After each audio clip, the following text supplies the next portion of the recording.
గౌతమ్‌ని శాశ్వతంగా జైల్లోనే ఉంచేయాలని వసుంధర. గౌతమ్‌ని తన పరువు తీసేసినందుకు పైకే పంపించేసేయాలని చెప్పేసి మినిస్టర్ ధర్మారావు విపరీతంగా కుట్రలు పన్నుతుంటారు. అయితే గౌతమ్ మాత్రం కోర్టుకు వెళ్తే తన తప్పు లేదనే విషయం బయట పడుతుంది అని అనుకుంటుంటాడు. కానీ ఈలోపు వసుంధర మాత్రం పర్సనల్‌గా లాయర్‌ని కలిసి అతనికి డబ్బులిచ్చి మరి ఈ కేస్‌ని ఎలాగైనా సరే ఒకదాని తర్వాత ఒకటి సెక్షన్‌లు బనాయించి గౌతమ్ బయటికి రాకుండా మీరే చెయ్యాలి అని చెప్పేసి అంటుంది. దానికి తోడు అధికార పార్టీలో ఉన్న మినిస్టర్ పవర్ ఇంకా ఎక్కువగా ఉంటుంది. ఇక లాయర్ కూడా అన్ని వైపులా గౌతమ్‌ని బిగించేయాలని చూస్తుంటాడు. ఇక ఇక్కడ వసుంధరకి ఉన్న కాన్ఫిడెన్స్ ఏంటి అంటే ప్రీతి విషయం బయట పడదు అని. కానీ వసుంధర ఇక్కడే చాలా పెద్ద తప్పు చేస్తుంది. పప్పులో కాలేసిందని చెప్పొచ్చు.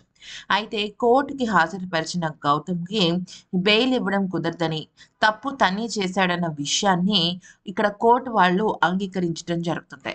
దాంతో ఒక్కసారిగా గౌతమ్‌తో పాటుగా ఆహ్, గౌతమ్ వాళ్ళ అమ్మ, చెల్లి అందరూ గూడా షాక్‌కి గురవుతారు. కానీ మినిస్టర్ ధర్మారావు మాత్రం ఎనక నుంచి తనని చంపేయాలన్న కుట్రతో ఉంటాడు. అంటే మినిస్టర్ ధర్మారావుకి గౌతమ్‌ని కేవలం జైల్‌లో పెడితే సరిపోదు. తనని చంపేయాలనుకుంటాడు. అంత పగుందనమాట ధర్మారావుకి. ఇక ఆ తర్వాత ఏమవుతుందంటే, మళ్ళీ మాత్రం కోర్ట్‌కి రాదు. ఎందుకనంటే, మళ్ళీ అరవిందులిద్దరూ కలిసి ప్రీతి అసలు బండారం బయట పెట్టడం కోసం పక్కా ఆధారాలతో ఉంటారు. అయితే ప్రీతి మొత్తం నిజం చెప్పేస్తుంది. అయితే రేపు నువ్వు కోర్ట్‌కి రావాలి అని అంటారు.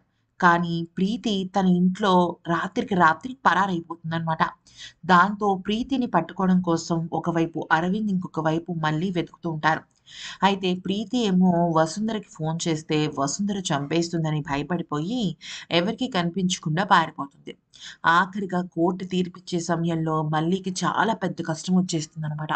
ప్రీతి ఎక్కడుందో కనిపించదు. ఏం జరిగిందో తెలీదు. దాంతో ఏం చేస్తుందంటే ఈ కోర్ట్ కేస్‌ని ఎలాగైనా సరే వాయిదా వేయాలని చెప్పేసి ఇక్కడ ప్రీతికి సంబంధించిన సీసీటీవీ ఫుటేజ్‌ని తీసుకువెళ్ళి కోర్ట్‌లో సబ్మిట్ చేయడానికి సిద్ధపడుతుంది. ఈలోపు ప్రీతి ఆచూకీ దొరకడంతో ప్రీతిని కూడా కోర్టుకి తీసుకువెళ్ళి వసుంధర అసలు బండారం బయట పెట్టడానికి ప్రయత్నిస్తుంది. కానీ ప్రీతి అక్కడ వసుంధర విషయం బయటకు చెప్పదు. నేనే తప్పు చేశాను అని అంటుంది. అయితే వెంటనే ఇమ్మీడియేట్‌గా అక్కడున్న ప్రీతిని కోర్ట్ వాళ్ళు లోపల పెట్టి గౌతమ్‌ని అరెస్ట్ చేయడం జరుగుతుందనమాట. అయితే ఇక్కడ ప్రీతి చాలా విధాలుగా నాటకాలాడడానికి ప్రయత్నిస్తుంది.